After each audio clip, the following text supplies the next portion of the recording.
عليكم ورحمة الله وبركاته.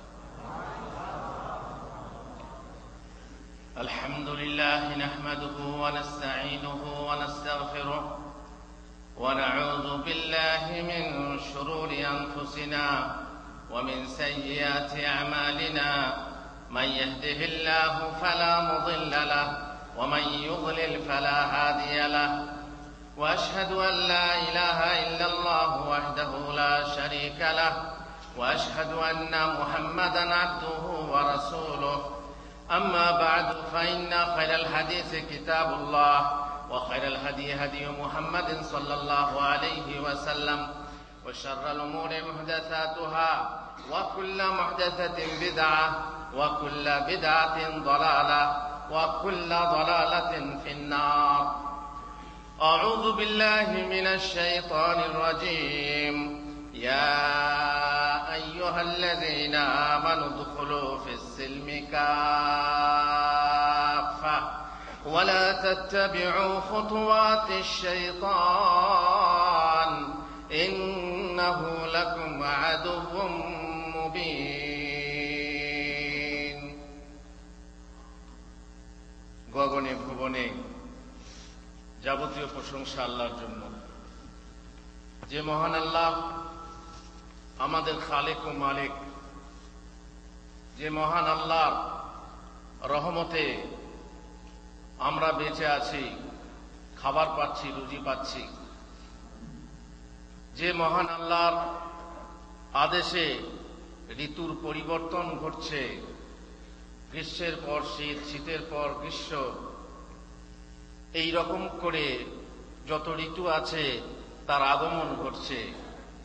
শতকোটি দরুদ ও সালাম বর্ষিত হোক বিশ্ব বরেণ্য নবী মুহাম্মদুর রাসূলুল্লাহ সাল্লাল্লাহু আলাইহি ওয়াসাল্লামের উপর, যার মারফতে, যার মেহনতে আমরা ইসলাম হেন সর্বশ্রেষ্ঠ দিন, বরং ইসলামী দিন, সেই দিনকে পেয়েছি। আর সর্বোপরি আমরা সৌদি আরব এসে সেই দিনের যে সহি প্রচার তা শুনতে পেরেছি, জানতে পেরেছি এবং মানতে পেরেছি। আমরা যারা মেহনতি ভাইরা সৌদি আরবে এসেছি তারা বড় ভাগ্যবান।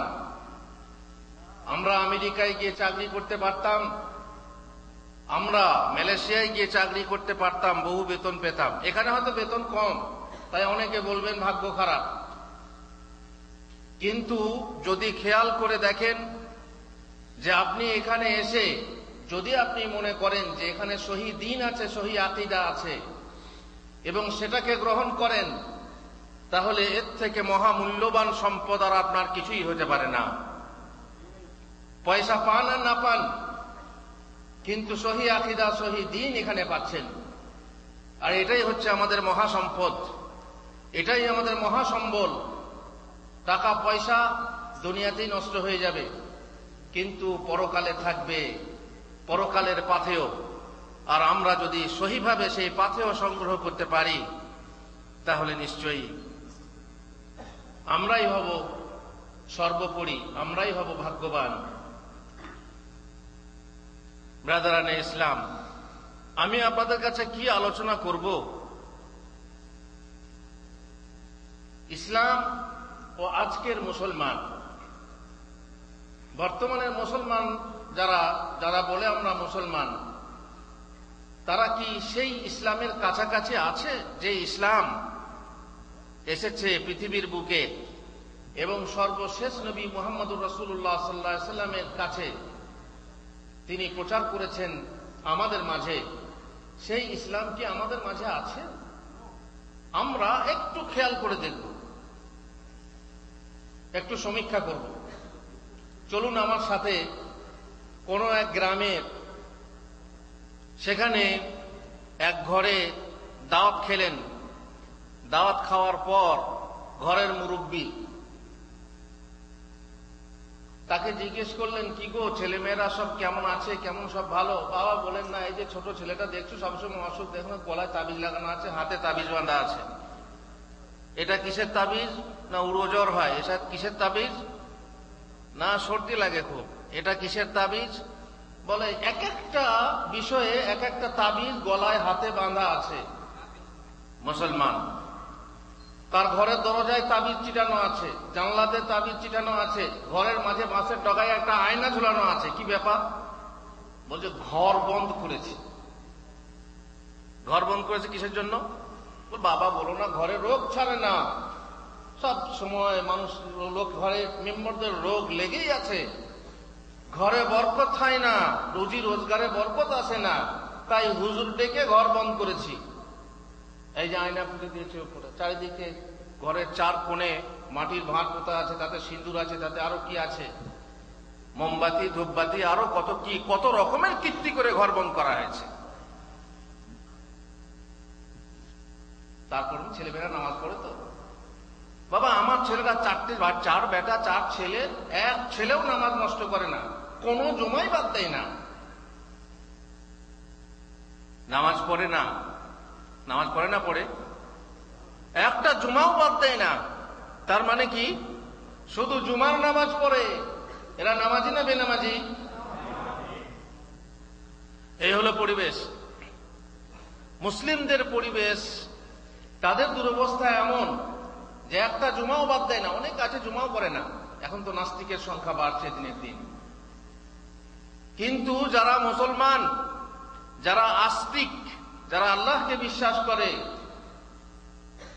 তারা বেনামাজি। বলে জুমার নামাজ, তারা মনে করে কি জুমার নামাজ পড়াই যথেষ্ট। এই হচ্ছে পরিবেশের অবস্থা। আপনি কোন ইমাম সাহেবের সঙ্গে যদি আপনি যোগাযোগ থাকে, জিজ্ঞেস করেন, তার ঘরের ছেলেরা নামাজ পড়ে না, মেয়েরা বেপর্দা, তারপর আরো অনেক কিছু আছে। সে হচ্ছে এই অঞ্চলের ঈদের ইমাম। ঈদের ইমাম সাহেবের ঘরে পর্দা নেই, ঈদের ইমাম সাহেবের ঘরে ছেলেরা নামাজ পড়ে না, ঈদের ইমাম সাহেবের ঘরে ছেলেরা ইসলামী তারবিয়ত পায় না। তাহলে শাশুড়ি যদি দাঁড়িয়ে মোতে, বউরা কেমন করে মুতবে? পাক দিয়ে দিয়ে, তাই না? যাদের যে সমাজের কথা ছিল যে সমাজের নেতৃস্থানীয় ব্যক্তিরা ইমাম, ইমাম মানে কি আমাম, সবসময় আগে থাকবে, তাই না? শুধু নামাজের সময় আগে থাকবে কেন? তোমার পর্দার দরকার নেই, ইসলাম মানার দরকার নেই, তোমার নামাজের দরকার নেই, তোমার ইসলামের অন্য কিছু দরকার নেই না? ইসলামকে আংশিকভাবে মানবে। এটা কিন্তু আমাদের ইসলামী পরিবেশে এমন অবস্থা, জানি না কোন কারণে। আপনি বিভিন্ন কারণ বলতে পারেন, তার মধ্যে পরিবেশকে দোষ দিতে পারেন। ইসলামে যে একটা গাছ ছিল, সেই গাছের উপরে এক প্রকার লতা জন্ম নিয়েছে, জানেন? ওই যে কি লতা বলেন? স্বর্ণলতা বা আলোক লতা, যেটা সূর্যের আলোতে তারা খাবার পায়। ওই গাছ থেকেই খাবার সংগ্রহ করে, গাছ থেকে গাছের রক্ত কি করে শোষণ করে, দিয়ে গাছটাকে আস্তে আস্তে কি করে দেয়? গাছটাকে নষ্ট করে দেয়, তাকে ফুলে ফলে সুশোভিত হতে দেয় না, সুন্দর হয়ে সেই গাছকে বাড়তে দেয় না। পরিবেশ আমাদেরকে এমন করেছে, আমাদের সাংস্কৃতিক অবস্থা, আমাদের রাজনৈতিক অবস্থা, আমাদের অর্থনৈতিক অবস্থা, আর এই পরিবেশে থেকে আমরা ওই আলোকলতার নিচে প্রদমিত হয়ে গেছি, প্রশমিত হয়ে গেছি। আমরা আমাদের আর ফুল ফল প্রকাশ করতে পারছি না। মুসলিমরা মানসিক আগ্রাসনের শিকার হয়েছে। আমি একটা পরীক্ষা নেব আপনাদের কাছ থেকে, ইসলামের অবস্থা, মুসলমানদের অবস্থা। মুসলমান কাকে বলে? মুসলিম কাকে বলে? যে ইসলামকে মেনে চলে। ইসলামকে মেনে চলে মানে ইসলামের মোট যে বিষয় আছে, মোটামুটির উপরে যে মূল বিষয় আছে কটা? 5টা। এই 5টা বিষয়কে সবাই ঠিকমতো মেনে চলে না চলে না? তাহলে তো বুঝতে পারবেন মুসলমানদের পরিবেশ। প্রথম রুকুন কি? লা ইলাহা আশহাদু আল্লা ইলাহা ইল্লাল্লাহ। ঠিক আছে, কিছু বলতে হবে না। কালেমা যে লা ইলাহা ইল্লাল্লাহ, সঠিক অর্থটা যদি জিজ্ঞেস করি, কজন মানুষ বলতে পারবে? যদি মানুষ কালেমা বলে আর কলেমার অর্থ না জানে, ইসলামে সে প্রবেশ করবে? তোতা পাখির গুলি আউড়ে সে ইসলামে প্রবেশ করতে পারবে না। কালেমার মানেটাই জানে না, এতে অনেক ফেল হয়ে, অধিকাংশ মানুষ, 90 বেশি মানুষ ফেল হয়ে যাবে। তারপরে দ্বিতীয় রুকুন কি? আর নামাজের অবস্থাটা বুঝলেন না, একটা জমাও বাদ দেয় না। আটকি খাটকি 360 কি নামাজি বেশি, বাকি 5 ওয়াক্তের নামাজি কম। আপনি যান সেই গ্রামে, যে কোনো গ্রামে, যে কোনো জামাতে, সেখানে 600 ঘরের বাস। মসজিদ যদি একটা হয়, জুমার দিনে মোটামুটি না হলেও 500 লোক হবে। কিন্তু ওয়াক্তগুলো দেখুন, ওয়াক্তের যে নামাজ, সেই নামাজগুলো আপনি দেখুন, জোহর আসরে মাগরিবে দেখুন কটা জমা হয়, কটা লোক নামাজি হয়। নামাজেও ফেল। মুসলমানরা ইসলাম থেকেও দূরে আছি। নামাজ থেকে দূরে মানে ইসলাম থেকে দূরে। নামাজ, আবার যারা নামাজ পড়ে তাদের মধ্যে কয়টা লোকের নামাজ সহি হয়, কটা লোকের নামাজ সহি হয়, তাতেও ফেল। তৃতীয় রুকুন কি? তৃতীয় রুকুন হচ্ছে যাকাত। যাকাত কতগুলো মানুষ দেয়? যাকাতেও আমরা ফেল। দান করি, দানশীল মানুষ আছে, দান করে, আল্লাহর রাস্তায় দান করে, কিন্তু হিসাব করে 1 টাকায় কত? 2.5 পয়সা, বা 100 টাকায় 2.5 টাকা। 100 টাকায় 2.5 টাকা হিসাব করে যাকাত কত মানুষ দেয়? বহু মানুষ সম্পত্তিওয়ালা মানুষ আছে, তারা হিসাব করে ওসর কত মানুষ দেয়? 10 ভাগের 1 ভাগ, 20 ভাগের 1 ভাগ যে ওসর দিতে হয় ধানের, কতগুলো মানুষ দেয়? এতেও ফেল। তারপরে রোজা আছে। রোজা অবস্থা জানেন? এখান তো রোজা চাষিরা চাষের সময় রোজা রাখে না, আর এখানেও বলে কষ্ট কাজ, হুজুর মাজরার লোকেরা, কোম্পানির লোকেরা রোজা করে, আমাদের খুব ভারী কাজ। কিন্তু ইফতারির সময় ঠিক ক্যাম্পে গিয়ে হাজির। কথা বলবো না? ঠিক বললাম? সারাদিন খায়, আবার গিয়ে মুসলমানদের সাথে গিয়ে ইফতারি করে ক্যাম্পে। কত বড় মুনাফিকে! রোজাতেও ফেল। তারপরে হজ। হজে আপনি দেখেন, হজে যে সমস্ত মানুষরা আছে, এখানে বহু মানুষ এসেছে, এখনো পর্যন্ত মক্কা যায়নি। 20 বছর হয়ে গেছে মক্কা যায়নি। কেন? মক্কাটা তার কাছে কিছুই না। টাকা কামাও আর পাঠাও, কামাও আর পাঠাও, পেট ভরবে না। মক্কা যেতে হুজুর খুব অবস্থা খারাপ, এখনো পর্যন্ত মক্কা দেখেনি। আর কত ভাই তার বিপরীত আছে, সেখান থেকে আসার জন্য যে হুজুর আমি সেখানে এসে দেশে কাজ করতে যাব, আমি আগে মক্কা মদিনা দেখব, এমনও লোক আছে। কিন্তু এমনও লোক আছে যে এখনো পর্যন্ত মক্কা দেখেনি, এখানে এসে সে আর হজ করতে পারেনি। হজের ময়দানে যদি আপনি পরীক্ষা করেন মুসলমানরা ইসলাম থেকে কত দূরে আছে। আমাদের আবুল ওয়াফা ইবনুল আকিল একজন পণ্ডিত মানুষ, তিনি বলছেন, যুগের মুসলিমদের কাছে ইসলামদের কদর কতটুকু তা জানতে জামে মসজিদের দরজা ও হজের ময়দান লক্ষ্য করো। জামে মসজিদের দরজা, জামে মসজিদের সামনে আপনারা এখন নামাজ পড়লেন, জমা মসজিদে নামাজ পড়তে আসেন জুমার সময়, আপনি পেছনের কাতারে যদি দাঁড়ান, সামনের কাতারে যদি তাকিয়ে দেখেন কতজন লোকের কাপড় গাঁটের উপরে আছে বলতে পারবেন? কতজন হবে বলুন? কতজন হবে? কটা লোকের কাপড় গাঁটের উপরে থাকে? গাঁটের উপরে কাপড় বা টাকনুর উপরে কাপড় মাত্র 4 জন কি 5 জন পাবেন গোটা কাতারে। মানে না।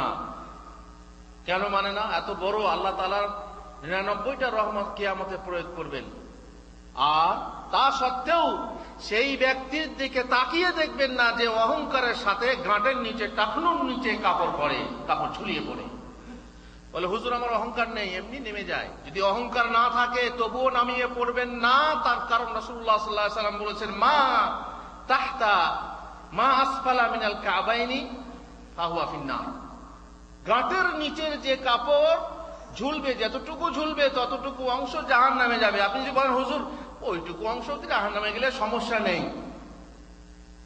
তা হলেও আমরা প্যান্ট পরবো আর গাঁটের উপরে পরবো, তো হ্যাংলা লাগবে। তো হ্যাংলা হওয়া ভালো না জাহান্নামে কাংলা হওয়া ভালো? যদি এতটুকু আপনার অংশ জাহান্নামে পড়ে, আপনারা জানেন সব থেকে জাহান্নামে ছোট আযাব কি? একজোড়া জুতো, আগুনের একজোড়া জুতো, তাই না? একজোড়া জুতো পরলে সমস্যা নেই।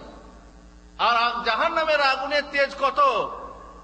এই আগুন থেকে 70 গুণ বেশি।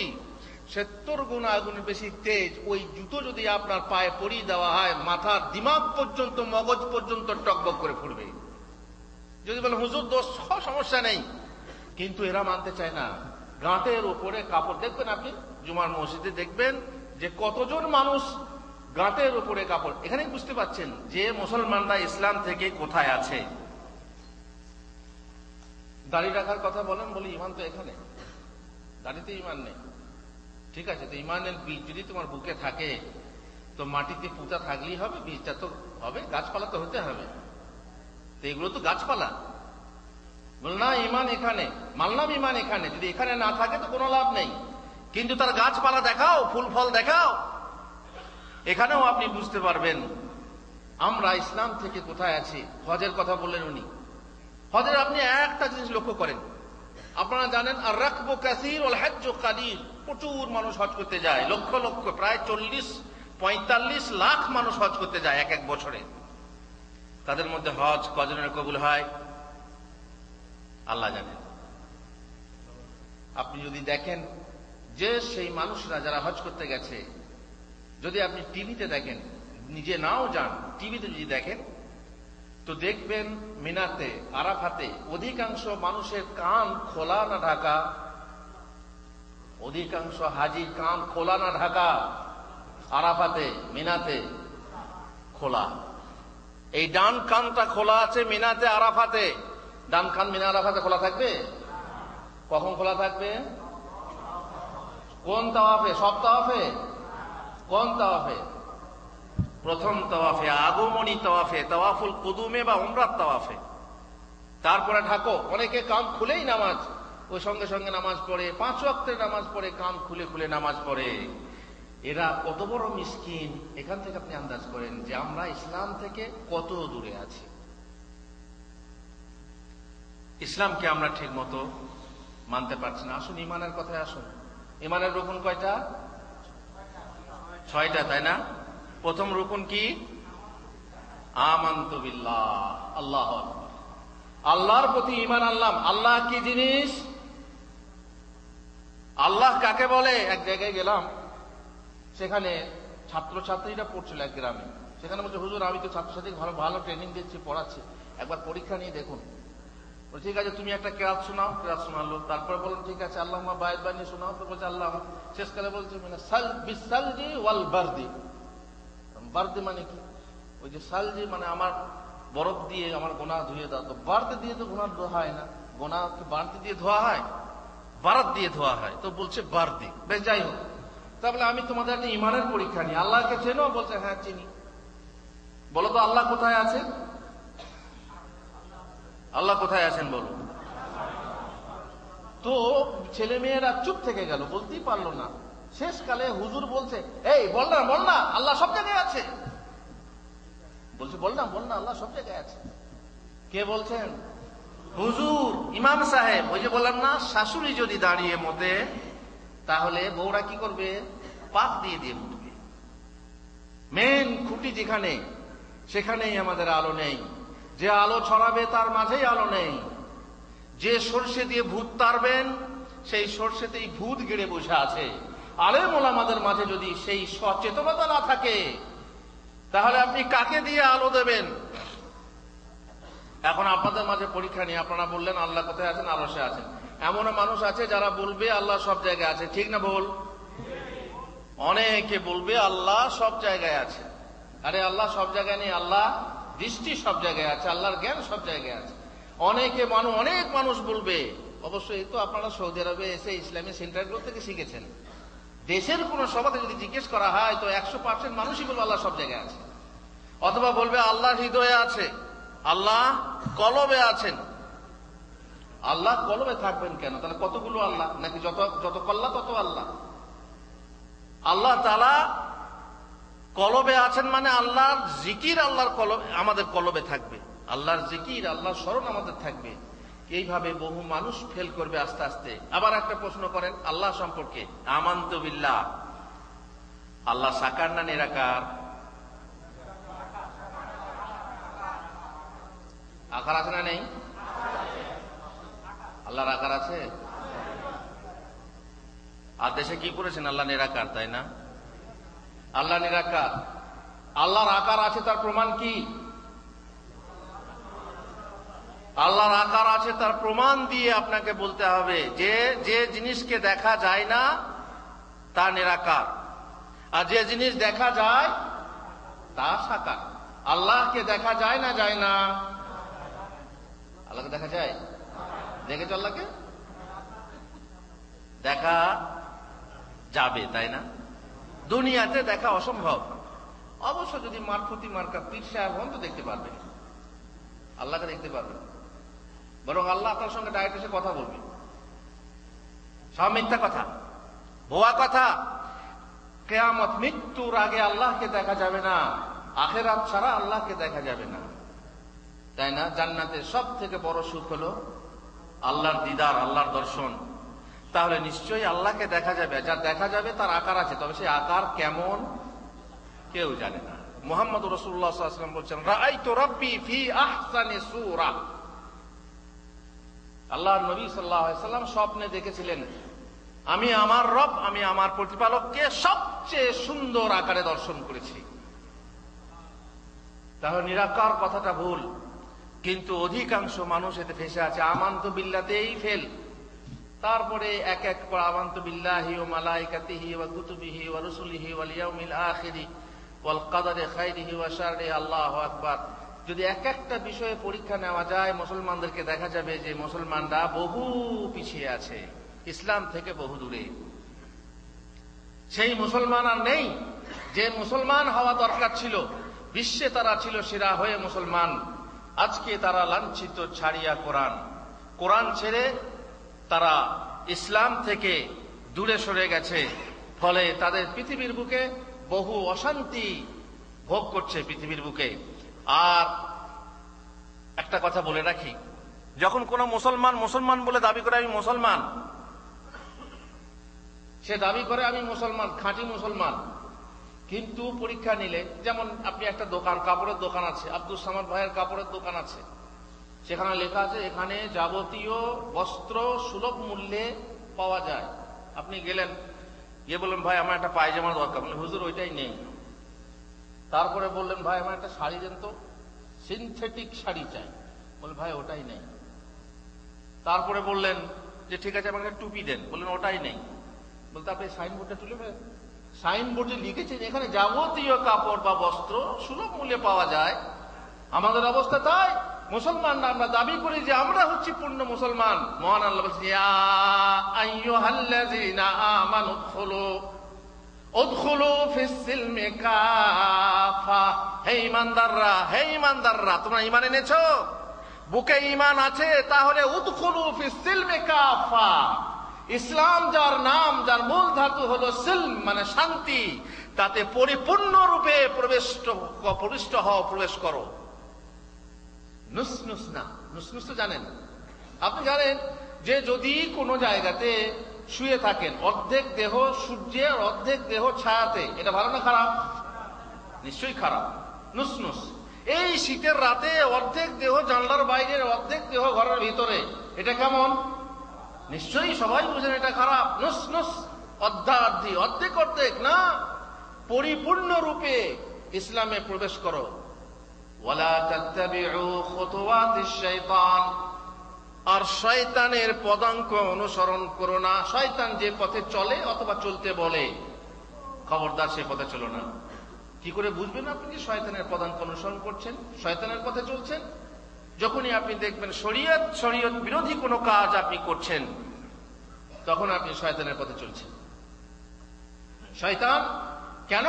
ইন্নাহু লাকুম আদুউম মুবিন, সে তোমাদের প্রকাশ্য শত্রু। তোমার সেই আদি পিতার সময় থেকে শয়তানি করে আসছে, শত্রুতা করে আসছে, এখনো পর্যন্ত চালিয়ে যাচ্ছে। তুমি সেই শয়তানের পদাঙ্ক অনুসরণ করো না, বরং তুমি করো কি? কার অনুসরণ করো? আতিউল্লাহ ওয়া আতিউর রাসূল। তোমরা আল্লাহ এবং তার রাসূলের অনুসরণ করো। বুঝতে পারছেন যে সেই মুসলমান নেই যে মুসলমান আমাদের দরকার ছিল। আল্লাহতে যার পূর্ণ ঈমান, কোথা সে মুসলমান, কোথা সে আরিফ, অবেদ যাহার জীবনে মৃত্যু গান। যার মুখে শুনি তৌহিদের কালাম, ভয়ে মৃত্যুও করিত সালাম। যাহার দিন দিন রবে কাঁপিত দুনিয়া, জিন পড়ি ইনসান, কোথা সে মুসলমান, কোথা সে মুসলমান। স্ত্রী পুত্রে আল্লাহর সফি, জিহাদে যে নির্ভীক, হেসে কুরবানি দিত প্রাণ যারা, আজ তারা মাগে ভিক। কোথা সে শিক্ষা আল্লাহ ছাড়া, ত্রিভুবনে ভয় করিত না যারা, আজাদ করিতে এসেছিল যারা, সাথে লয়ে কোরআন। কোথা সে মুসলমান, কোথা সে মুসলমান। আছে সে মুসলমান? যে মুসলমানের প্রয়োজন ছিল, যে মুসলমান তখন ছিল, সেই মুসলমান আজ আর নেই। এখন ইসলামের মধ্যে, মুসলমানদের মধ্যে অধিকাংশ মানুষ এমন হয়েছে, ইসলামে তুমি দিয়ে কবর, মুসলিম বলে করো ফখর, মুনাফিক তুমি সেরা বেদিন। ইসলামে যারা করে জবে হো, তুমি তাহাদের হও তবে, তুমি জুতা বহা তারও অধিক। মুনাফিকের সংখ্যা আমাদের সমাজে আছে না নেই? আল্লাহর নবী সাল্লাল্লাহু আলাইহি ওয়াসাল্লামের যুগে কোরআন অবতীর্ণ হচ্ছে। আল্লাহর নবী সাল্লাল্লাহু আলাইহি ওয়াসাল্লাম একটার পর একটা নাম জানতেন। আল্লাহর নবী সাল্লাল্লাহু আলাইহি ওয়াসাল্লাম নামাজের সময় জিজ্ঞেস করতেন, আহাদারা ফুলান, আহাদারা ফুলান, অমুক এসেছে, অমুক এসেছে। জানতেন মুনাফিক কারা। কোরআনের আয়াত অবতীর্ণ হতো তাদের অন্তরের খবর নিয়ে। তা সত্ত্বেও সেই সমাজে মুনাফিক ছিল। আর আমার এই সমাজে, যে সমাজে কেউ কাউকে কিছুই বলার নেই, এখন যদি কেউ মুনাফিকি করে কোরআনের আয়াত আসবে নাকি কেউ খবর বলে দেবে? অন্তরের খবর কেউ জানে? তাহলে এই সমাজে মুনাফিক নেই? প্রচুর মুনাফিক আছে, প্রচুর মুনাফিক আছে। ধোঁকা দেওয়ার জন্য প্রচুর মুনাফিক আছে। দেখবেন তারা মসজিদে আসে না, কিন্তু যখন আসে প্রথম কাতারে বসে। আল্লাহুল মুস্তাআন। কথায় বলে ঘর চোরকে কি বলে, পরচোরকে পার, কিন্তু ঘর চোরকে পার নেই। ঘরের ঢেকি যদি ছেলে খায়, ঘরের কুমির যদি, ঘরের ঢেকি যদি কুমির হয়, তো ঘরের ছেলে আর থাকবে? মুসলমানদের মাঝে, মুসলমানদের ভিতরে যদি মুনাফিকি থাকে, তাহলে তো বুঝতেই পাচ্ছেন যে সমাজের অবস্থা কি। আমাদের এই যে সমাজ, এই সমাজের ভিতরে পরিবেশের চাপ বেড়েছে। আজকের মুসলমান মানসিক আগ্রাসনের শিকার হয়েছে, মানসিক পরাজয়ের শিকার হয়েছে। পরিবেশের চাপে, রাজনৈতিক কারণে, অর্থনৈতিক কারণে তারা পর্যুদস্ত। তাই নিজেকে মুসলিম বলে পরিচয় দিতেও লজ্জাবোধ করে, নিজের পরিচয় নিজে গোপন করে, আত্মগোপন করে। বাঘের বাচ্চা ছাগের পালে পড়ে, মেষের পালে পড়ে নিজেকে ছাদ থেকে ছোট হ্যায় মনে করে। হীরার টুকরা মাটিতে পড়ে ধুলো ধূসরিত হয়ে নিজের পরিচয় ভুলে গিয়ে নিজেকে মাটির ঢেলায় মনে করে থাকে। অথচ মুসলিম, মুসলিম বলে পরিচয় দিতে তার গর্ব হওয়া উচিত ছিল। আল্লাহ তাআলা বলছেন, ওয়ামান আহসানু কাওলাম মিম্মান দাআ ইলাল্লাহি ওয়া আমিলা সালিহা ওয়া ক্বালা ইন্নানি মিনাল মুসলিমিন।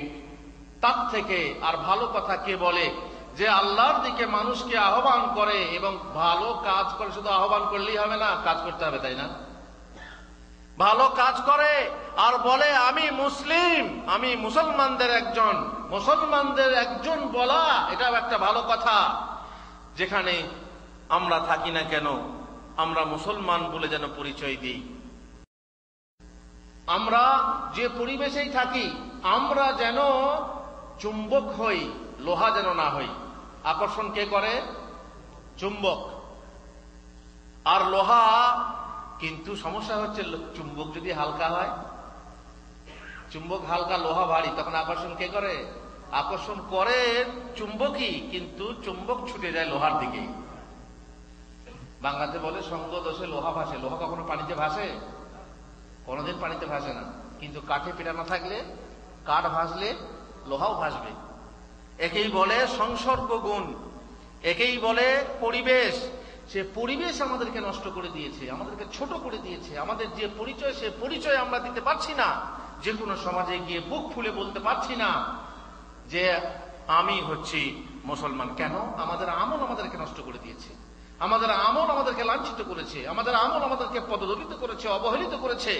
তাই আমরা মুসলিম বলে পরিচয় দিতে পারছি না। কিন্তু আমি বলছি, শোনো, যে পরিবেশেই থেকো, মাথা উঁচু করে বলো আমি মুসলিম, বুক ফুলিয়ে বলো আমি মুসলিম, জোর গলায় বলো আমি মুসলিম, গর্বের সাথে বলো আমি মুসলিম, মনের তৃপ্তির সাথে বলো আমি মুসলিম, নির্ভয়ে বলো আমি মুসলিম, নির্দ্বিধায় বলো আমি মুসলিম, হিম্মতের সাথে বলো আমি মুসলিম, মনের সকল সংকোচ কাটিয়ে বলো আমি মুসলিম, জিহ্বার জড়তা কাটিয়ে বলো আমি মুসলিম।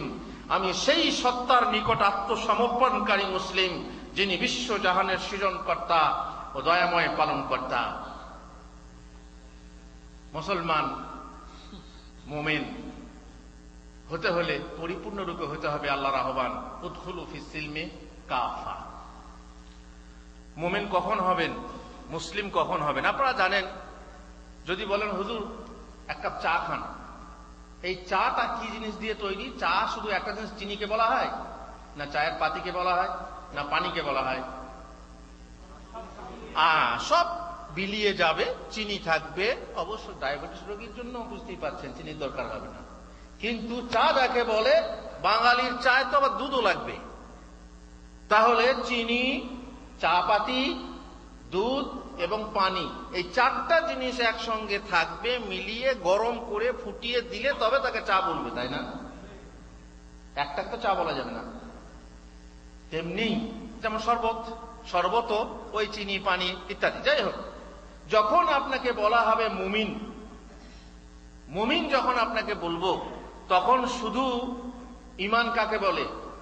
শুধু কি বুকের বিশ্বাসকে ঈমান বলে? ঈমান হচ্ছে তিনটে বস্তুর সমষ্টির নাম। তা হচ্ছে অন্তরে বিশ্বাস, মুখে স্বীকার, আর কাজে পরিণত।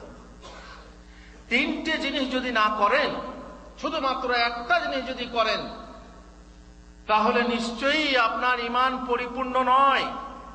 যে ঈমানে শুধু বিশ্বাস থাকে, আমি একটা উদাহরণ দিই। আপনি বিয়ে করে আনলেন, একটা মেয়েকে বিয়ে করে আনলেন, মেয়ে সত্যিই ভালো, আপনার পঞ্চমুখে প্রশংসা, বাড়ির লোকের কাছে প্রশংসা, পাড়া প্রতিবেশী মেয়েদের কাছে প্রশংসা, স্বামী আমার খুব ভালো, স্বামী আমার জানগো, স্বামী আমার প্রাণ। ঠিক আছে, বাড়িতে এসে খুব I love you, I love you বলে, তাই না? তারপরে যখন বলেন কি গো, 2-3 দিন তো হয়ে গেল, পুরনো হয়ে গেছে, যাও রান্নাটা চাপাও, বলে না আমি তো পারবো না, আমি তো রান্না করার জন্য বিয়ে করিনি। বিছানাটা করো, না তো আমি বিছানা করার জন্য বিয়ে করিনি। মাথাটা খুব যন্ত্রণা করছো, টিপে দাও। তোমার মাথা তুমি টিপে নাও, আমি কি মাথা টিপার জন্য বিয়ে করেছি? I love you. কেমন লাগবে আপনাকে শুনতে, বলুন তো? কেমন লাগবে? এইরকম মেয়েকে তালাক দেবেন না, দেবেন না? তোর মতো বইয়ের দরকার নেই। মুখে আই লাভ ইউ আর অন্তরে সত্যি ভালোবাসে, কিন্তু কাজ করে না, কাজের বেলায় নেই। কাজের সময় কাজী, কাজ ফুরালেই পাজি। এক মানুষ আছে যে সময় দেখবেন স্বার্থের সময় আছে, কিন্তু কাজের সময় নেই। এমন মেয়েকে যখন আপনি বউ করতে পারেন না, তখন এমন ঈমান, যে ঈমানে আপনার বিশ্বাস আছে, ভক্তি আছে, কিন্তু কাজ নেই, সে ঈমান আপনাকে জান্নাতে নিয়ে যেতে পারবে না। বলে হুজুর আপনি তো কয়ে দিলেন, কিন্তু হাদিসে আছে, আমরা জানি যে ব্যক্তি লা ইলাহা ইল্লাল্লাহ বলবে জান্নাতে যাবে। বাস, লা ইলাহা ইল্লাল্লাহ বলে বসে থাকেন, জান্নাতে যান। তার নামাজ পড়ার কি দরকার? রোজা রাখার কি দরকার? তা না, আপনি কাজ না করলে, লা ইলাহা ইল্লাল্লাহ পড়ে বসে থাকলে আপনি জান্নাতে যেতে পারবেন না। তবে হ্যাঁ, এমন এক সময়, যে সময়ে লা ইলাহা ইল্লাল্লাহ পড়েছেন, পড়ার পরে আর কোনো কাজ করার সময় পাননি, আপনি জান্নাত যাবেন। কিংবা এমন এক সময়, যে সময়ে আপনি ইসলাম গ্রহণ করেননি, ইসলাম গ্রহণ করার পর, তওবা করার পর লা ইলাহা ইল্লাল্লাহ বললেন আর আপনার জান কবজ হয়ে গেল, তাহলে আপনি জান্নাতে যেতে পারবেন। শেষ মান কানা আখিরু কালামিহি লা ইলাহা ইল্লাল্লাহ দাখালাল জান্নাহ। যে ব্যক্তির শেষ কথা হবে লা ইলাহা ইল্লাল্লাহ, এখন আপনি আশা করে বসে থাকুন যে মরার আগে লা ইলাহা ইল্লাল্লাহ পড়ে নেবো, খালাস একবার আতুল জান্নাত চলে যাব।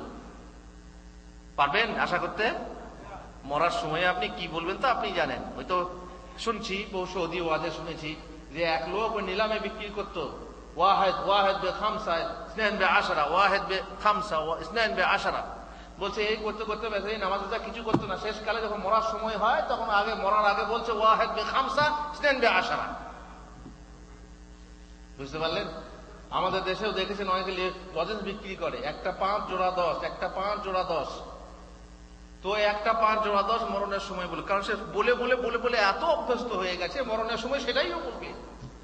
আপনি খবরদার আশা করবেন না যে আমি শেষকালে বলবো লা ইলাহা ইল্লাল্লাহ, তারপর আমি জান্নাতে চলে যাব না। যেমন অভ্যেস করবেন, যেমন অভ্যেস রাখবেন, আপনার যদি কাজের অভ্যেস থাকে, আল্লাহর জিক্রের অভ্যেস থাকে, তাহলে আপনি শেষকালে লা ইলাহা ইল্লাল্লাহ বলতে পারবেন। নচেত খবরদার আশা করে বসে থাকবেন না।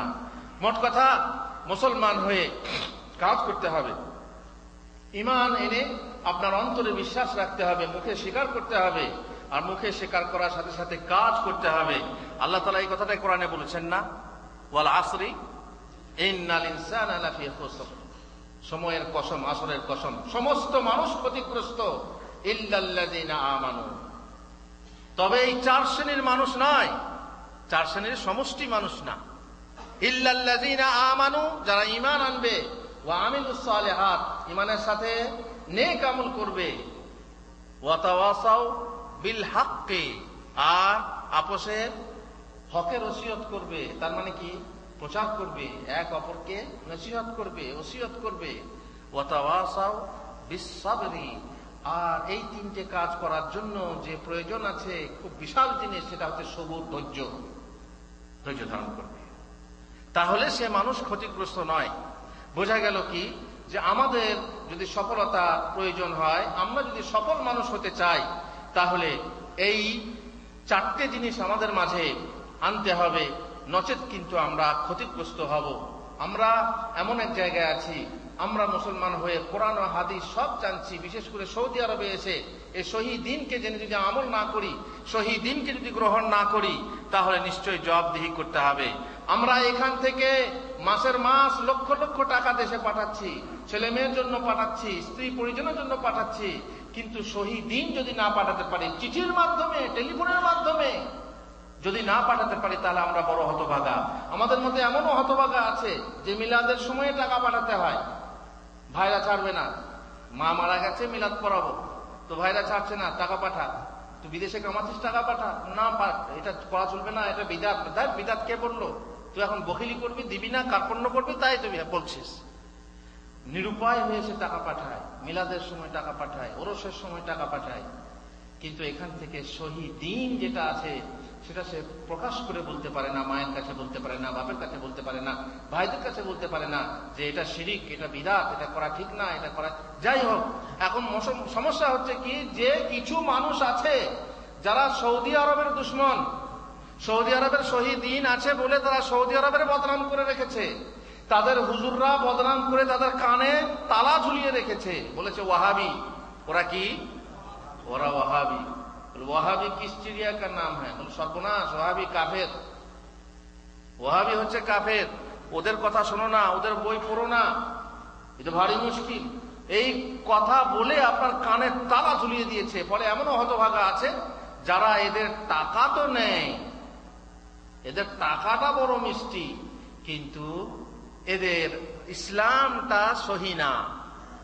এরা মনে করে এদের কাছে টাকা কামাও, ইসলাম কামাবে না। ইসলাম সম্পর্কে বড় দুঃখের বিষয়, জামিয়া ইসলামিয়াতে, মদিনা ইউনিভার্সিটিতে সেখানকার ছাত্র, কুল্লিয়াতুশ শরিয়ার ছাত্র, বাংলাদেশ বাড়ি এসে বলছে, হুজুর আপনার বাড়ি ইন্ডিয়া? জি হ্যাঁ। তো সৌদি আরবের মুসলমানরা নাকি ওয়াহাবি, কেন আপনি জানেন না? বলছে না, আমাদের বড় হুজুর বললেন মদিনা যাচ্ছ যাও, কিন্তু সেখানকার দিন খবরদার গ্রহণ করো না, তাদের ওয়াহাবি, ওদের মজাব গ্রহণ করো না। মদিনা ইউনিভার্সিটির ছাত্র, সেই ছাত্র পাশ করে গিয়ে বাংলাদেশে বড় মাদানি হয়ে, আমিও মাদানি, মদিনা এসি রুমে বসে ওরা বক্তৃতা করছে। ভাইজান, এসি রুমে বসে বক্তৃতা করি আর না করি, এসি রুমে বসে করি অথবা রৌদ্রে বসে করি, যেটা বলছি সেটা দেখতে হবে, না এসি রুম দেখতে হবে আর রোদ দেখতে হবে। যে রোদে বসে বলছে, যে আপনার লোটা কম্বল নিয়ে রোদে রোদে রোদে রোদে নিজের পয়সা খরচ করে দিন প্রচার করে বেড়াচ্ছে, সেটা দেখবেন? নাকি এসি রুমে বসে কি বলছে সেটা দেখবেন? যেটা বলছে সেটা দেখবেন নাকি মানুষ দেখবেন? আপনি দেখেন যেটা বলা হচ্ছে সেটা সঠিক কিনা, আমি বেতনভোগী, আমি বেতন নিয়ে কাজ করি, নাকি আমি নিজের পয়সায় প্রচার করি বা দিন প্রচার করি, এটা দেখার বিষয় না। আপনি দেখবেন যে আমার মুখ থেকে কি বের হচ্ছে, সহিহ জিনিস বের হচ্ছে কিনা, সহিহ আকীদা বের হচ্ছে কিনা, কোরআন এবং সহিহ হাদিস বের হচ্ছে কিনা, তাহলে আপনি গ্রহণ করুন। একটা কথা বলবো আপনাদেরকে, যারা এখনো এচে পেচে আছেন, এখনো বুঝতে পারছেন না, এখনো দ্বন্দ্বে আছেন, মানসিক দ্বন্দ্ব আপনার ভিতরে কাজ করছে, তাই তো আমাদের দেশের ইসলাম ভালো না সৌদি আরবের ইসলাম ভালো, এরকম দ্বন্দ্ব হয় না? আপনার মনে বিশেষ করে যারা নতুন ভাই এসেছে তা তো অবাক। শবে বরাতের রাতে আমাকে একজন এসে বলছে, হুজুর কি ব্যাপার, আজকের রাতে কোনো শবে বরাতের কোনো ব্যাপারই দেখছি না, আলো টালো কিচ্ছু নেই, এদেশের লোকরা শবে বরাত পালন করে না, আপনি জানেন না? বলছে না তো। আর শবে বরাত পালন করা বিদআত। হ্যাঁ, আমাদের দেশের হুজুররা আমাদের টিভিতে, আমাদের রেডিওতে সব প্রচার, এমন অনুষ্ঠান, আর সেটাকে বিদআত বলছেন, এটাকে করা যাবে না? না, করা যাবে না।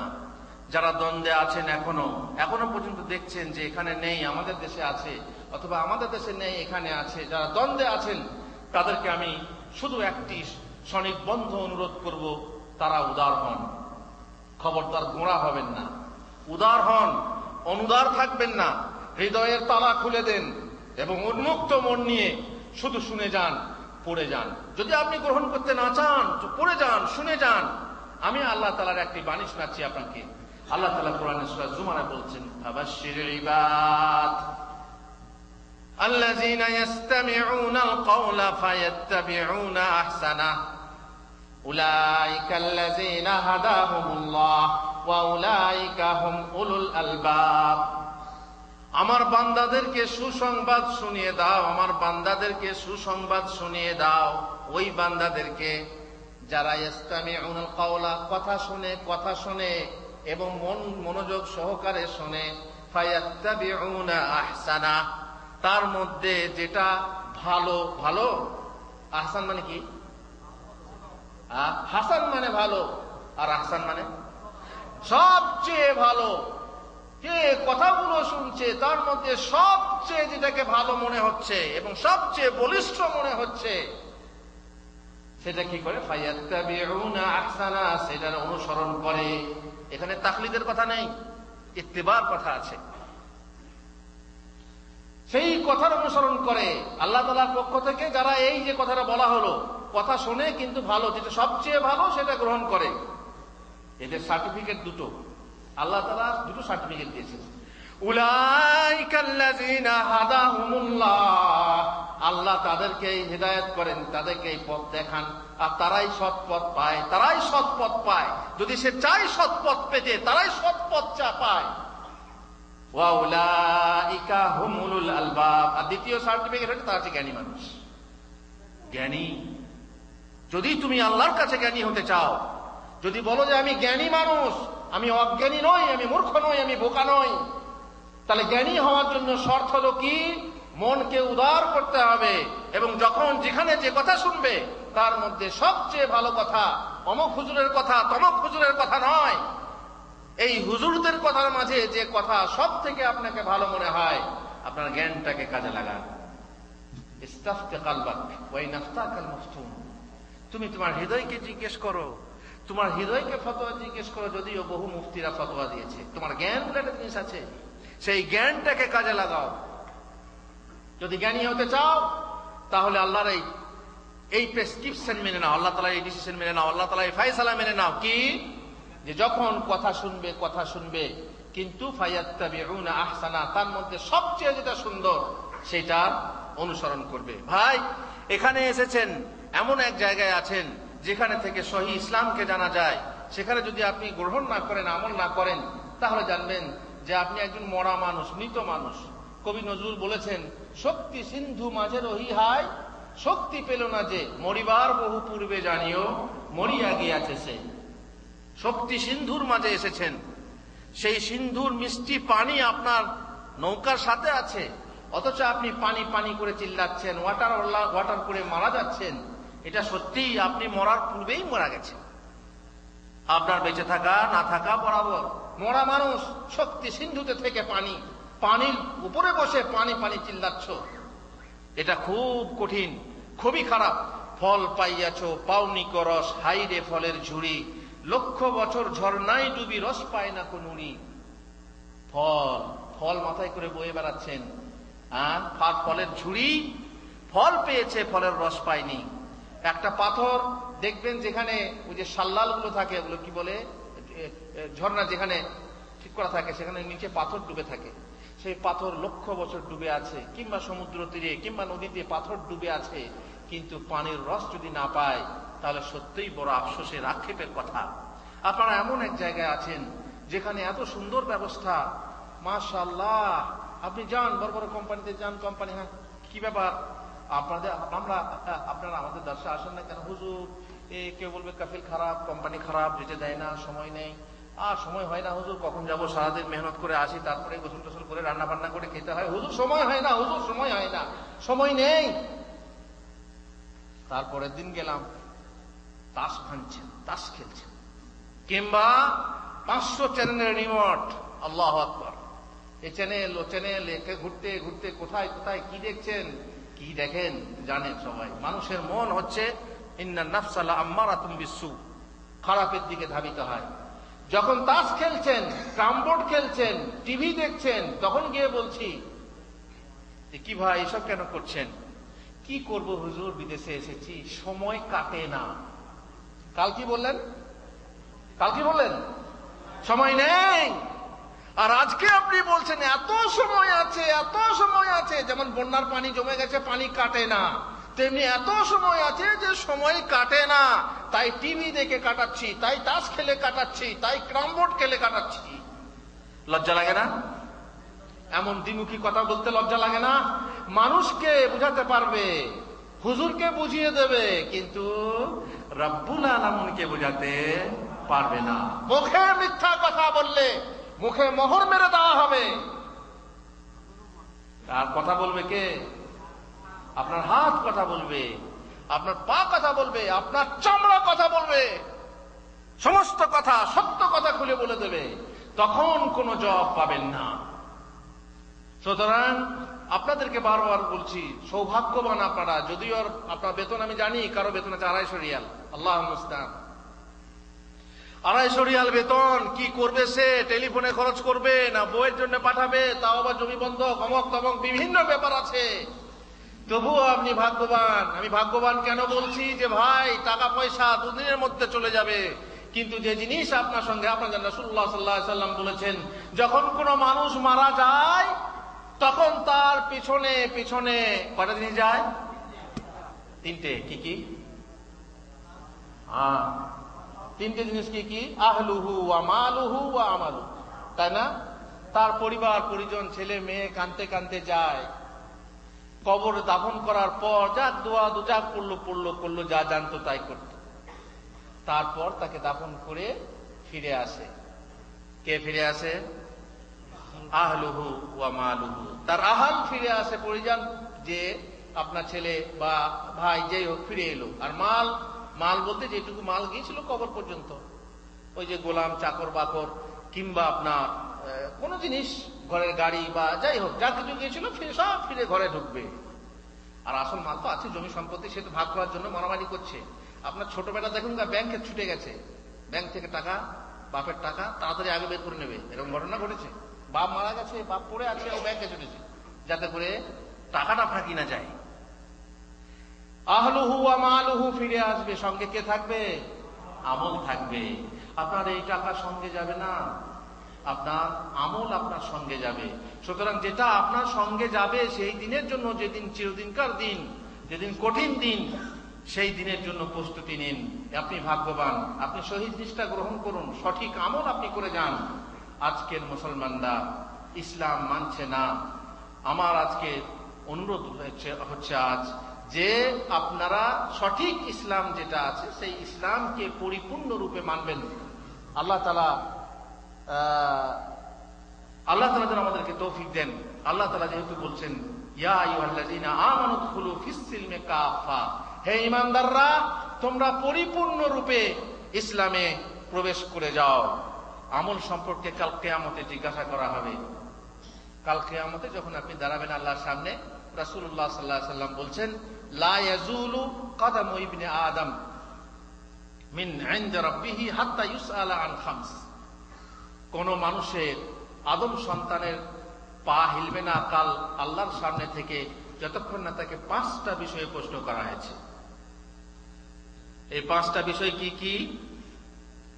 তার বয়স 60, 70, 80, 90 বছর যে বয়স দেওয়া হয়েছিল, আন উমরিহি ফিমা আফনা, এই বয়সটা তুমি কিসে ক্ষয় করেছো। আর এই বয়সটার মধ্যে একটা বসন্তকাল ছিল, একটা শক্তি সম্পন্ন সময়কাল ছিল, একটা আবেগময় সময়কাল ছিল। সেই সময়টা হচ্ছে পুরো সময়ের সুন্দর জিনিস। এটা কি? যৌবনকাল। যৌবন বসন্ত সম সুখময় বটে, দিনে দিনে উভয়ের পরিণাম ঘটে, কিন্তু পুনঃ বসন্তের হয় আগমন, ফিরে না কবু ফিরে না যৌবন। এই যৌবনকাল, বসন্তকাল, এই যৌবনকাল তুমি কিসে কিভাবে ব্যয় করেছো, কিভাবে ব্যয় করেছো? যৌবনকালে যৌবনের উন্মাদনায় তুমি নিজের হাত ব্যবহার করে তো যৌবন নষ্ট করছো না, তুমি নোংরা ছবি দেখে তো যৌবন নষ্ট করছো না। তোমার এই যৌবন কালকে তুমি অন্য কিছু ভাবে, অবৈধভাবে নষ্ট করছো না তো? যেখানে আল্লাহ তাআলা বলেছেন যে নিজের স্ত্রী অথবা কৃতদাসী ছাড়া অন্যের কাছে জায়েজ না। যৌবন সম্পর্কে জিজ্ঞাসা করা হবে, কিসে ক্ষয় করেছো, কিসে ব্যয় করেছো। ওয়া আন মালিহি, তার মাল, আপনার মাল সম্পর্কে জিজ্ঞাসা করা হবে, আমার মাল সম্পর্কে জিজ্ঞাসা করা হবে। কি মিন আইনা কাসাবাহু ওয়া ফিমা আনফাকা, কি উপায়ে উপার্জন করেছো আর কোথায় ব্যয় করেছো। বহু মানুষ আছে যারা তাগুতের পথে মাল ব্যয় করে, শয়তানের পথে মাল ব্যয় করে, বহু কোটি কোটি টাকা ব্যয় করে আপনার এমন কারণে, যে কারণ হচ্ছে কুফরি। কিন্তু বহু মানুষ আছেন যারা কোটি কোটি টাকা ব্যয় করেন, তারা ইসলামের জন্য ব্যয় করেন, ইসলামের উন্নতির জন্য ব্যয় করেন, আল্লাহর কালেমাকে উঁচু করার জন্য ব্যয় করেন। দুটোর মধ্যে বিরাট পার্থক্য আছে। আল্লাহ প্রশ্ন করবেন, তুমি তোমার মাল কিভাবে কামিয়েছিলে? হালাল উপায়ে না হারাম উপায়ে? চুরি চামারি করে, ডাকাতি করে, 2 নম্বরই করে, ফাঁকি দিয়ে, মানুষকে ধোকা দিয়ে কামিয়েছিলে, না সহজ সরল পথে কামিয়েছিলে, সহজ পথে হালাল পথে কামিয়েছিলে? আর ঠিক তেমনি ব্যয় করেছিলে কোন পথে। আর ওয়ামাযা আমিলা ফিমা আলিম, এটা আমাদের কথা, যে কথা আমরা আলোচনা করছিলাম। যে কথা তোমরা শিখলে, যে কথা তোমরা শুনলে, যে ইলম তোমরা সঞ্চয় করলে, সেটাতে তোমরা কি আমল করেছিলে। আমল সম্পর্কে কাল কিয়ামতে প্রশ্ন করা হবে, আমল করতে হবে। ইন্নাল্লাহা লা ইয়ানজুরু ইলা সুওয়ারিকুম ওয়া আমওয়ালিকুম ওয়ালাকিন ইয়ানজুরু ইলা কুলুবিকুম ওয়া আমালিকুম। আল্লাহ তাআলা তোমাদের আকৃতি প্রকৃতির দিকে তাকান না, তোমাদের মাল ধনের দিকে তাকান না, বরং তিনি দেখেন তোমাদের হৃদয়ের দিকে আর তোমাদের আমলের দিকে। তোমাদের হৃদয় কেমন, আমল করলেও আবার ভাই নানান সময় মন যদি না থাকে হৃদয়ের সাথে, আমলের সাথে যদি হৃদয় না থাকে কোনো কাজে দেয় না। ইন্নামাল আমালু বিন্নিয়াত। লোক দেখানোর জন্য আপনি ইসলামের জন্য খরচ করলেন, কাজ হবে না। আল্লাহ তাআলা আমাদের অন্তর দেখেন, আর সেই সাথে অন্তরের সাথে আমাদের আমল দেখেন। এই জন্য আমাদেরকে আমল করে যেতে হবে। আর রাসূলুল্লাহ সাল্লাল্লাহু আলাইহি ওয়াসাল্লাম বলছেন, ওয়ামান বাত্তা বিহি আমালুহু লাম ইসরি বিহি নাসাবু।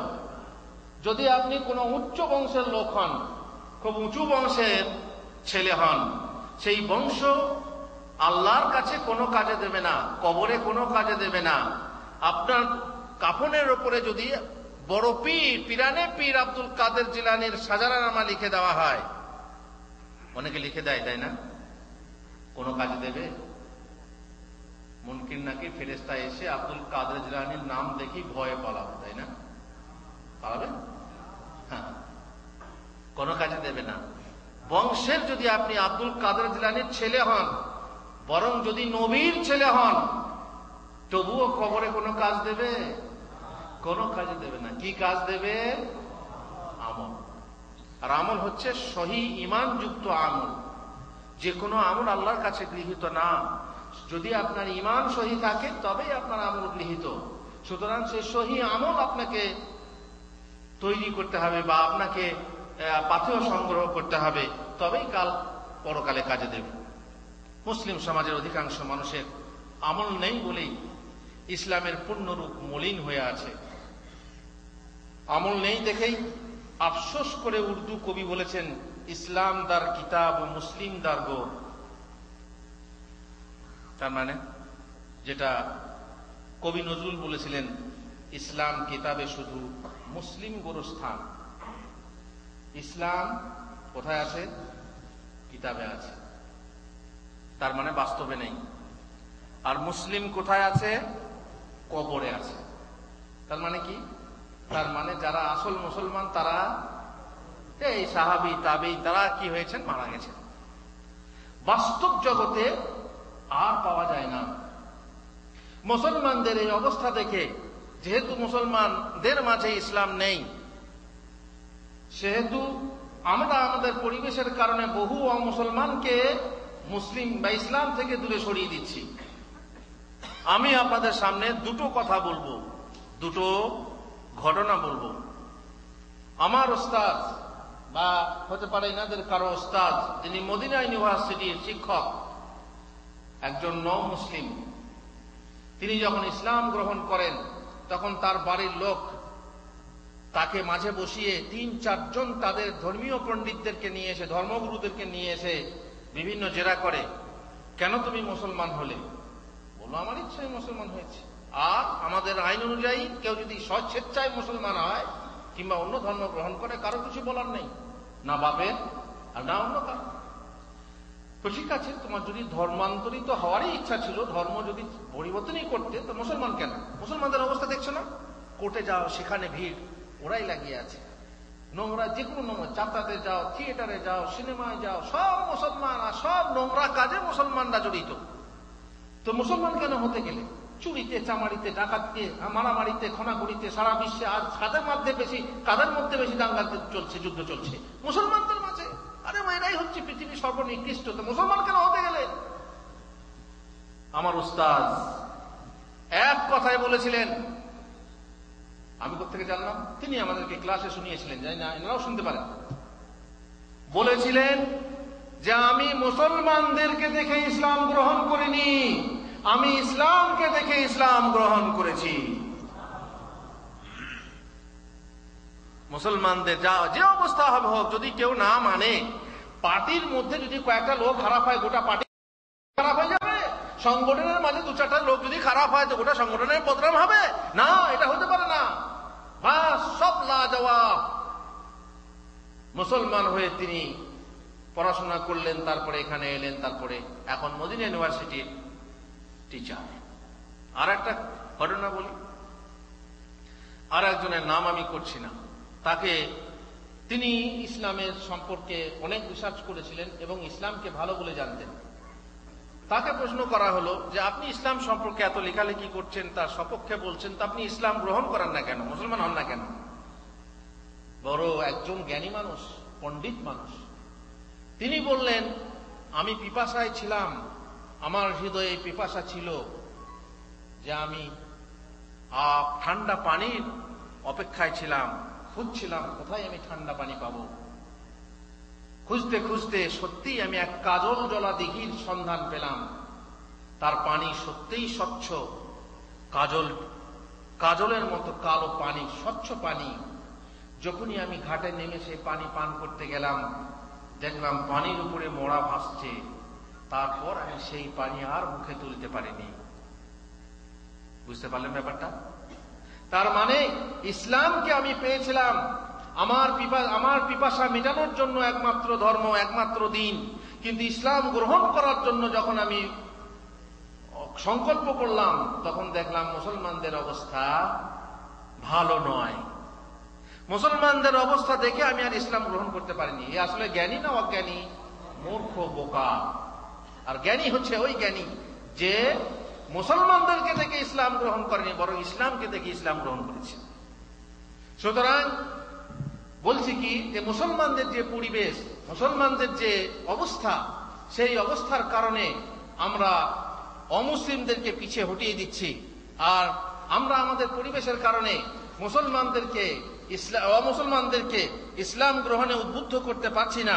আর তার জন্যই আমাদের অবস্থা হচ্ছে এই যে আমরা বুঝতে পারছি যে আমরা আসল ইসলাম থেকে বহু দূরে আছি। জেনে রাখবেন, মুসলমানরা ইসলামকে গ্রহণ করছে বিভিন্নভাবে, সঠিকভাবে পরিপূর্ণভাবে কেউ ইসলাম গ্রহণ করছে না। অধিকাংশ মানুষ আছে যারা দেখবেন ইসলাম গ্রহণ করছে কিন্তু খুব বাড়াবাড়ি, ইসলাম গ্রহণ করছে ইসলামকে নিয়ে খুব বাড়াবাড়ি। কিংবা কিছু মানুষ আছে একটা দিককে নিয়ে বাড়াবাড়ি, কেউ তাবলীগকে নিয়ে বাড়াবাড়ি, তাবলীগ তাবলীগের পেছনে, সেটাকেই সে সব থেকে বড় কাজ মনে করে। কেউ রাজনীতি নিয়ে পড়ে আছে, রাজনীতি। যদি ইসলাম কায়েম না হয়, ইসলাম রাজা না হয়, তাহলে পরে আর ইসলাম কায়েমই হবে না। রাজনীতি নিয়ে পড়েই আছে। কেউ আবার জিহাদ করে চিল্লাচ্ছে। এইভাবে এক একটা দিককে তারা বেশিরভাগ প্রাধান্য দিয়ে তারা ইসলামকে মেনে চলেছে।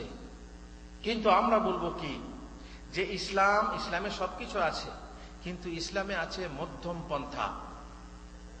দিনকে মধ্যম ভাবে মানতে হবে, কোনো বিষয়ে বাড়াবাড়ি করলে হবে না। ইয়াকুম ওয়াল গুলু, তোমরা দিনের ব্যাপারে বাড়াবাড়ি করা থেকে দূরে থাকো।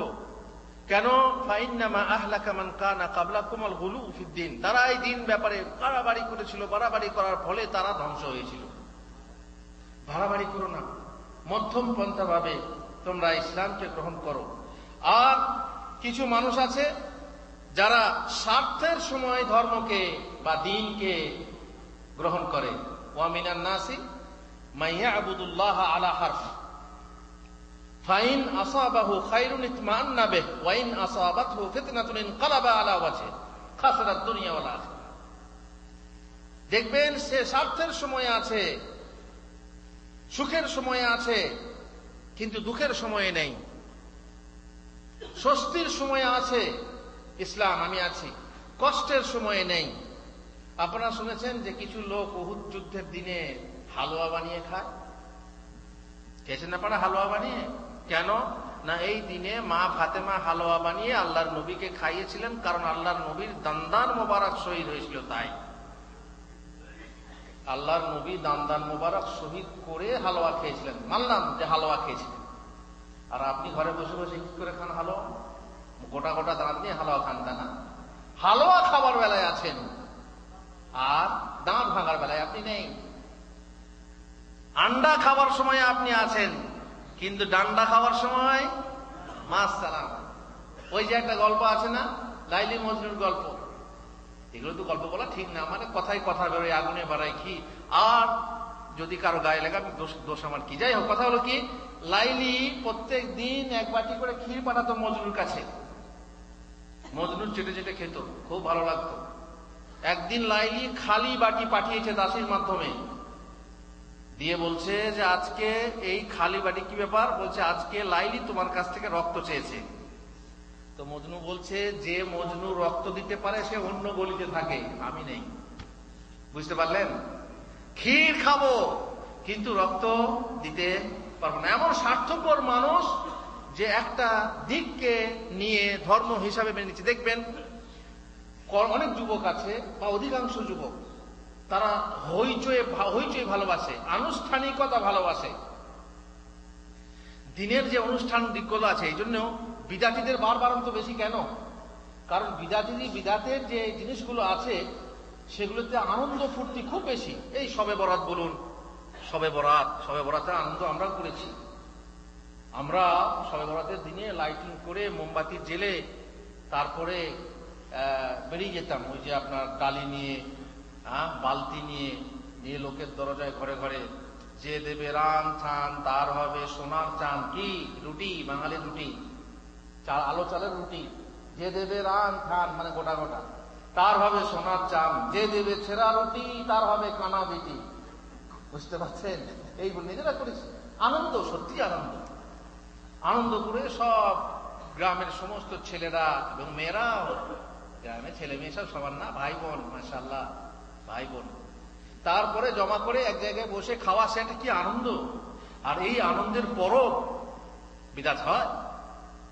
মহরমের সময় দেখুন, মহরম কেন চলছে? মহরমের কোনো অস্তিত্ব আছে, কিন্তু তবুও কেন মহাসমারোহে পালিত হচ্ছে? দেখবেন সাধারণত যুবকরা, যদি আপনি দেখেন, তারা 5 ওয়াক্তের নামাজ পড়ে না, কিন্তু তাদেরকে বলেন একটা জলসা করব। জলসা করার সময় দেখবেন চাঁদা আদায় করার থেকে, চাল আদায় করার থেকে তারাই আগে আগে ছোটে, তাই না? কিন্তু নামাজ পড়ে না, নামাজ পড়ার বেলায় নেই, কিন্তু জলসা করবো কেন বলুন তো? যেহেতু তাতে হই হুল্লোড় আছে, আনন্দ আছে, ফুর্তি আছে। এই যে এই আনুষ্ঠানিকতার ধর্ম, এই আনুষ্ঠানিক শুধু অনুষ্ঠানগুলো পালন করব, আর বাকি আমি নেই। বহু যুবক এরকম আছে, কারণ তারা আসলে কি, তারা যাত্রা, গান, থিয়েটার, সিনেমা এসব পছন্দ করে। সবাই বলছে হারাম হারাম হারাম হারাম। এখন হালালের মধ্যে যদি কোনো অনুষ্ঠান থাকে তো সেটা বাদ দেবো কেন? এই জন্য জলসা করার জন্য একজন বড় হুজুরকে ডেকে নিয়ে এলো, যাতে করে লোকজন বেশি হয়, তাকে কিছু টাকা পয়সা দিল, তারপর নিজেরা বাকি বুঝতেই পারছেন মুরগি বা খাসি জবাই করে বা গরু জবাই করে খাওয়ান দেয়, খাওয়ান, আর সেই খাওয়ারে নিজেরাও শরীক খায়, এতে আনন্দ লাগে, ফুর্তি লাগে। কিছু মানুষ আছে এইভাবে তারা ধর্মকে পালন করে। আমি একটি আয়াত আপনাদের কাছে বলবো, শোনাবো। সেটা হচ্ছে আল্লাহ তাআলা বলছেন, ওয়ানাদা আসহাবুন নারি আসহাবাল জান্নাতি আন্না ফিদু আলাইনা মিনাল মা আও মিম্মা রাযাকাকুমুল্লাহ। জাহান্নামীরা জান্নাতীদেরকে আহ্বান করে বলবে, ওগো জান্নাতীরা, তোমরা অনেক কিছু খাবার পেয়েছো, ফলমূল থেকে নিয়ে ঠান্ডা পানি এবং অনেক কিছু পেয়েছো। তোমরা যে সমস্ত খাবার পেয়েছো আমাদেরকে কিছু বইয়ে দাও, মানে আমাদের কাছে কিছু দাও, আমরা তো না খেয়ে মরছি, গরম পানি খাচ্ছি। জান্নাতীরা বলবে, ক্বালু ইন্নাল্লাহা হাররামাহুমা আলাল কাফিরিন। বলে, ওগো জাহান্নামীরা, এই সব ফলমূল খাবার, জান্নাতের পানি আল্লাহ তাআলা কাফেরদের জন্য হারাম করেছেন, অতএব এ খাবার তোমরা পাবে না, এ পানি তোমরা পাবে না। কারা? আল্লাহ তাআলা এখানে একটি কথা বলেছেন, আল্লাযীনা ইত্তাখাযু দীনাহুম লাহওয়ান ওয়া লাইবা। যারা তাদের দিনকে খেলনার বস্তু, খেলার বস্তু বানিয়ে নিয়েছিল এবং লাহু, অসার জিনিস রূপে বানিয়ে নিয়েছিল, ধর্মকে খেলা বানিয়ে নিয়েছিল, ক্রীড়া কৌতুক বানিয়ে নিয়েছিল। আল্লাযীনা ইত্তাখাযু দীনাহুম লাহওয়ান ওয়া লাইবা ওয়া গাররাতহুমুল হায়াতুদ দুনিয়া। আর পার্থিব জীবন তাদেরকে ধোঁকায় ফেলেছিল। ফালইয়াউমা নানসাহুম কামা নাসু লিকা ইয়াউমিহিম হাযা। অতএব আজ আমি তাদেরকে ভুলে যাব, যারা এই দিনের সাক্ষাৎকে ভুলে গিয়েছিল। ওয়া মা কানু বিআয়াতিনা ইয়াজহাদুন। তারা আমার আয়াতকে, আমার নিদর্শনকে মিথ্যা মনে করত বা অস্বীকার করত। তো মোট কথা হলো কি, যে কেবল আনন্দ ও অনুষ্ঠানের ধর্ম পছন্দ করা আমাদের উচিত নয়। মুসলমান হতে হলে পরিপূর্ণরূপে মুসলমান হতে হবে।